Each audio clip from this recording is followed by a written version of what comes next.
Mural 9. Varias razas, un solo pueblo. A partir de la conquista, Huatusco se fue mezclando de sangre extranjera proveniente de diversos lados, esto gracias a su ubicación y carácter. A mediados del siglo XIX, México pasaba por una época de modernidad, por lo que Porfirio Díaz, viendo la falta de población y las largas extensiones de tierras por explotar, decidió firmar convenios para atraer extranjeros al país.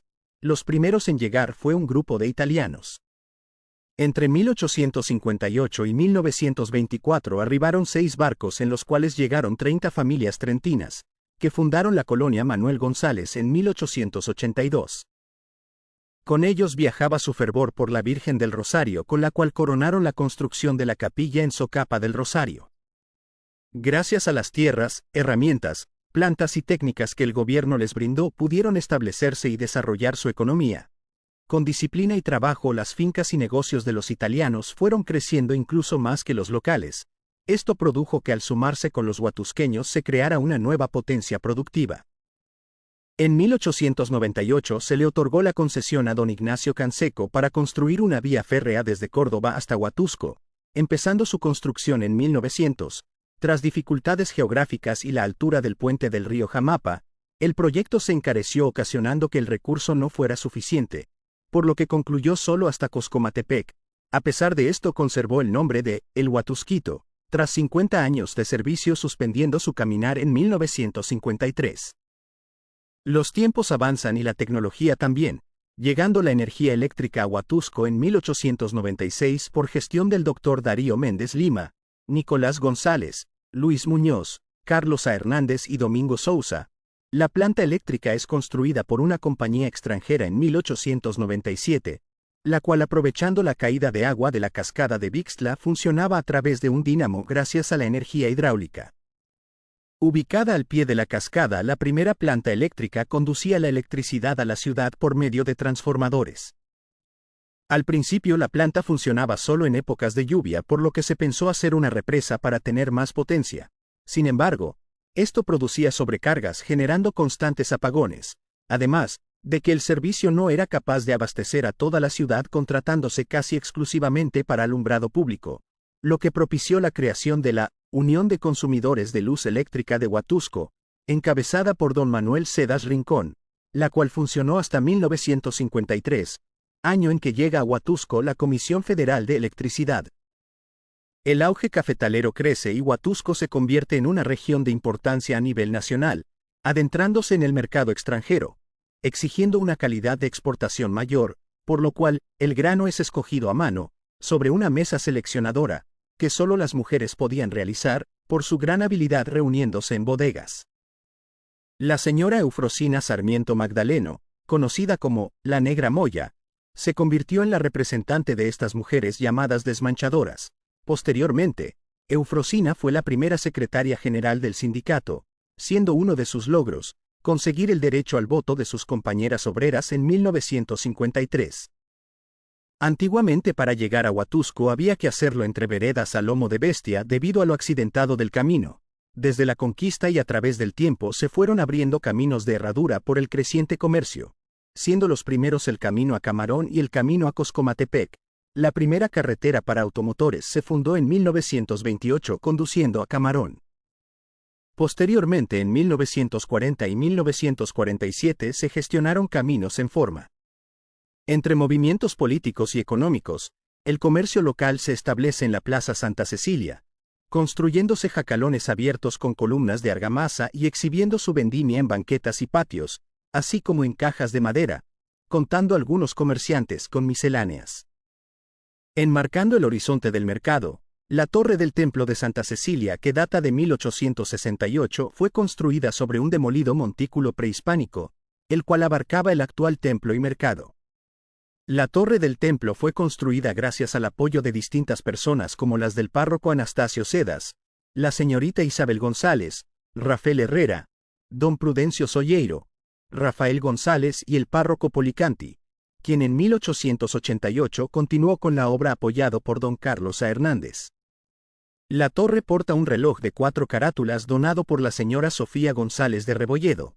Dicho instrumento dio la bienvenida al primer minuto del siglo XX. Después de que la antigua iglesia de San Antonio, construida en el siglo XVI por manos indígenas, hubiera sobrevivido a varios periodos de guerra, sucumbió a los temblores de 1920 y de 1937. Debido a esto se decidió derrumbarla y construir un nuevo templo. Es así que en 1940, bajo la dirección e iniciativa del padre Enrique S. Trejo, surge el planteamiento de construir un nuevo edificio bajo el consejo del clero y una convocatoria, la cual gana el gran arquitecto José Villagrán García. El padre Trejo junto con el pueblo realizó toda clase de actividades y gestiones, recibiendo donativos e incluso rifando su propia mula. Instauró anualmente el 13 de junio como el Día de la Gallina. Dicha construcción duró aproximadamente 42 años. El cura no pudo ver concluida la obra pues falleció en 1973, siendo enterrado dentro del templo. Bajo la dirección del presbítero Luis Palomo, la iglesia es concluida, logrando ser la más alta del estado con 35 metros de altura. A fines del Porfiriato, la salud estaba a cargo de particulares e instituciones católicas llamados Hospitales de Jesús. Por esos mismos años, Huatusco sube a categoría de ciudad en 1880. En 1887, al llegar a Huatusco, el doctor Darío Méndez Lima es motivado a participar en el crecimiento de la educación, incorporándose como secretario de Educación del Ayuntamiento, gestionando escuelas cantonales, academias nocturnas y rurales, asesorías culturales y creando con otros personajes la primera biblioteca pública y una editorial. Sus inquietudes no se limitaban al terreno académico, pues por su formación médica vio la necesidad de crear un hospital público y en 1893 consiguen con el apoyo del jefe político 2 terrenos y un año después el apoyo del gobernador para su construcción, la cual se logra y finaliza llamándolo Hospital Civil. Sumado a esto desarrolla las primeras campañas de vacunación contra la viruela, creando también una de las primeras boticas llamada del Sagrado Corazón de Jesús.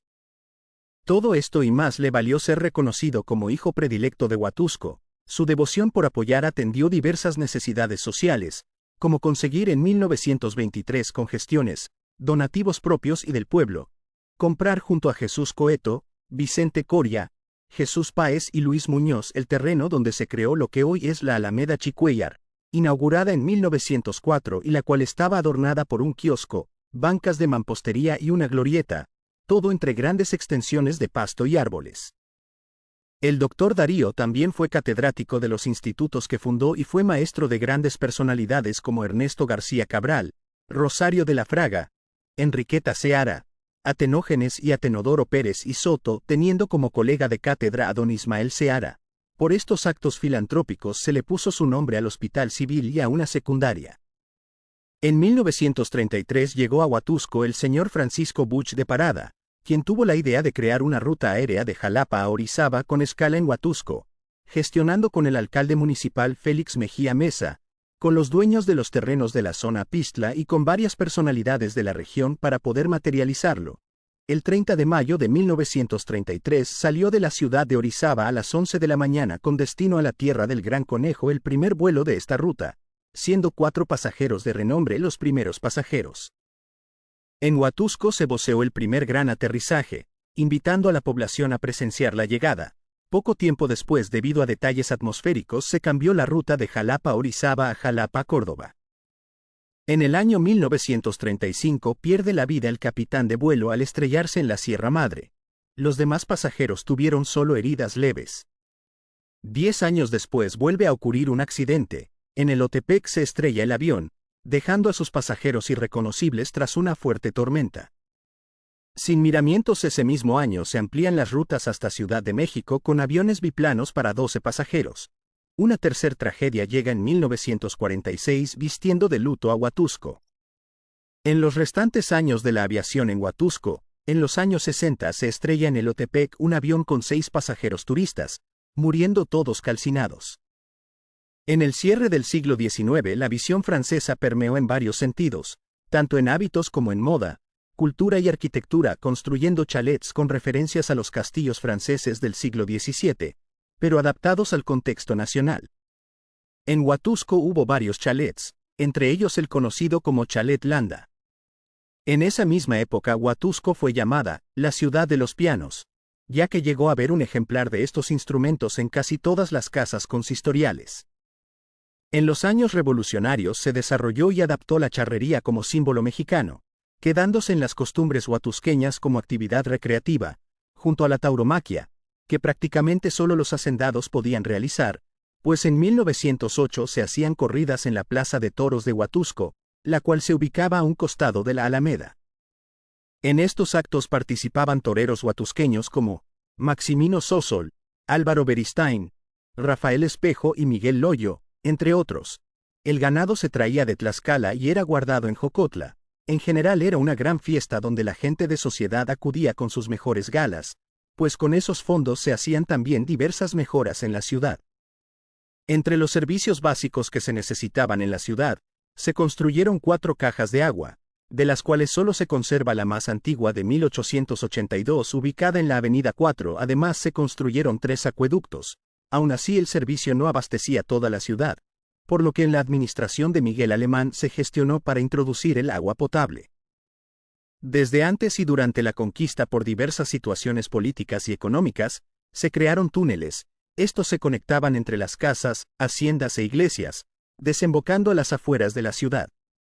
Entre las casas que contaban con túneles, estaba la Casa de los Leones, construida en 1903 por la familia Avendaño, originaria de Boca del Monte, donde crearon una autoeconomía, usando la casona para caballería, pulquería, compra y venta de café y aparte vivienda. Con el tiempo fueron dejando la actividad comercial y manteniendo solo el carácter doméstico. A inicios del siglo XX muere un gran intelectual, el profesor Ismael Seara, conocido por su gran aportación pedagógica en Huatusco. Establece la ciudad de Jalapa en el año 1879 el Instituto Pestalozzi, donde trataba una nueva técnica escolar. Esto originó que se le nombrara director del Colegio Preparatorio y Profesional, condecorándolo como el primero en instaurar tal sistema. Fue inspector de escuelas municipales en 1880, director de la Escuela Central de Huatusco en 1885, fundó el periódico La Nueva República, secretario del ayuntamiento y autor del libro Breves apuntes para la historia de la ciudad de Huatusco. En la primera mitad del siglo XX nace Guillermo Landa, poeta y asiduo estudioso y deconstructor de la palabra. Nacido en Huatusco y criado en el mundo, estudia Derecho y se desarrolla como diplomático en múltiples países de Europa y algunos otros rincones del mundo. Participa en encuentros literarios internacionales, festivales de poesía, ferias de libro, congresos de literatura, consejero de editorial. Guillermo escribe y es traducido en diversos idiomas, teniendo siempre al arte como fin. En los años finales de su vida, habita y construye en su casa un museo que, con el corazón sensible y filantrópico, dona al pueblo.